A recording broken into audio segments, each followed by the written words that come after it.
everyone, Michael here from Star Wars News and Views. Patrick couldn't be with us today just because he has to travel for some work, so I'm going to be doing a quick solo video taking a deeper look at the Force Awakens teaser. The images are all kind of out of context, I guess that's why they call it a teaser, so I'm going to be just looking over some details that some of you may have missed and using concept art and some strong rumors that have been circulating just to provide context to what we're looking at and try to figure out what it is that we're seeing in the teaser. So, let's go! So I guess the first thing is the voiceover. Who is this character?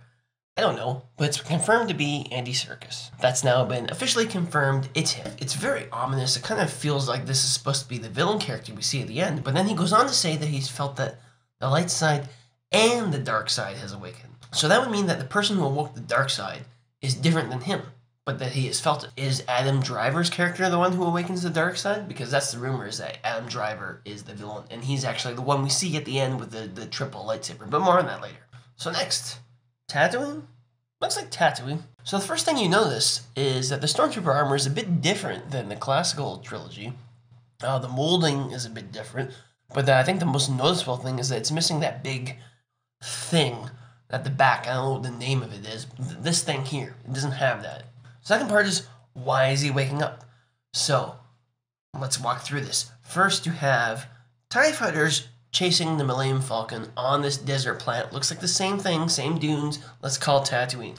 Next up, you have concept art of a crashed TIE fighter, also on what looks like Tatooine. And then, Exhibit C, you have John Boyega waking up, and there's like sand falling off of him as though he's been laying there. So it looks like he is pursuing the Falcon, maybe gets shot down or something, he crashes, and this is him waking up in the aftermath. This begs the question though, why is he not in the TIE fighter pilot uniform? Maybe he's not a TIE fighter pilot, but he's just a stormtrooper, and he had to just take this thing. That's one possibility. But to take it further, one rumor does state that he is actually force sensitive, and he's kind of sweaty and intense as though he's been startled. So, like, was he given a vision of some kind that startled him awake? The voiceover would actually seem to suggest this, that he has felt this tremor as well. Also to note, that based on concept art, Daisy Ridley seems to live on Tatooine as well.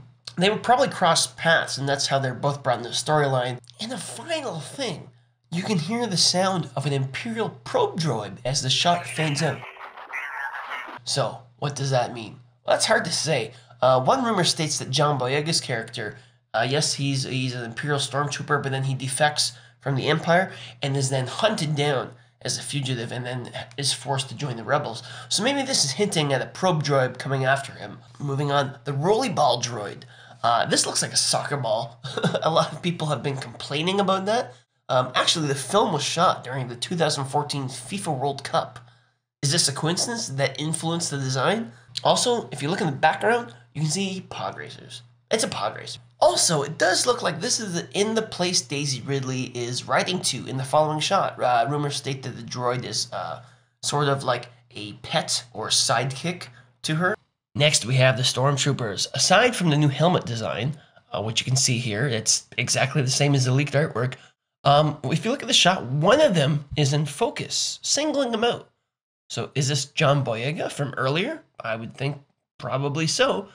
Also, note the height difference. This guy is much shorter than everyone around him. So first of all, it does confirm that they stopped using the clones for stormtroopers. But is this a play on too short to be a stormtrooper kind of thing? Next, we have a very blurry look at the guns. Can't really see much, but it's different than the design from the classic trilogy. And finally, this shot looks like a landing drop. Too vague to give any guesses, can't really see anything. So here we have Daisy Ridley's character, rumored to be Kira Solo, at least Kira something. This second shot here is very, very similar to the leaked concept art. Here's a concept art, final shot. Moving on to the X-Wings. First of all, why are they flying so low and over water? I mean, these are spacecraft, right? They're flying on a planet, flying extremely low. Is this to avoid radar or some kind of detection? That's really the only real-world reason why this type of thing happens. And the background looks like it's Skellig Michael. I'm guessing that's the same location that they filmed as Skellig Michael. So the concept art also shows this ominous castle on the Skellig Michael location with the Millennium Falcon parked there. Okay. Other art shows Daisy Ridley approaching the masked character.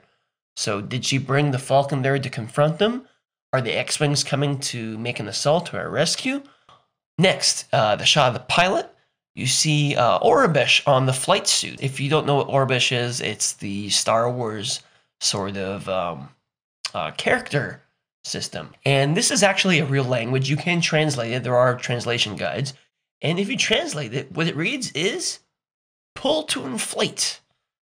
Makes sense if they knew it was a mission based over water. Also, you'll notice that the X-Wing's S-foils are now offset from each other.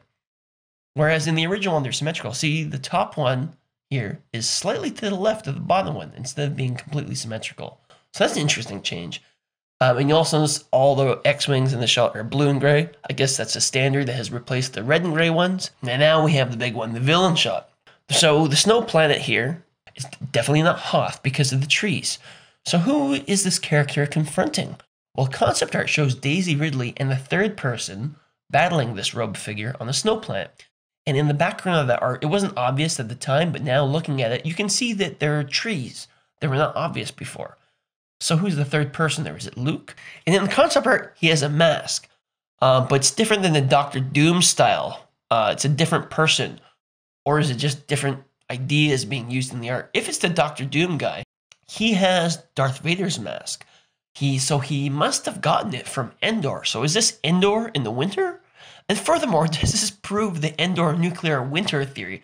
That's the theory that the Death Star exploded in orbit of Endor, and all the debris that must have smacked into the planet, and where all the dust would have been thrown up into the atmosphere, keeping the planet in perpetual winter, thus eradicating all the Ewoks.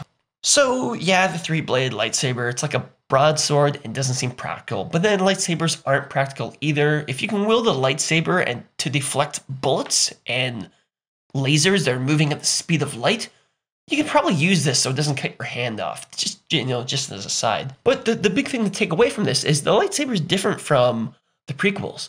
It seems more unstable, almost more like the original trilogy.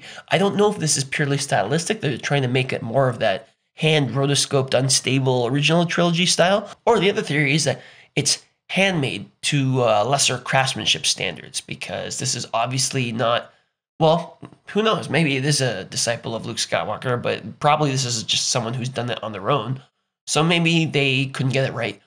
Or, this is my theory, given the unstableness of it and the extra length of the blade and the fact that it turns on so quickly, I think this has been like sort of overdriven so that it's so powerful. It's unstable. And the side pieces are more like venting.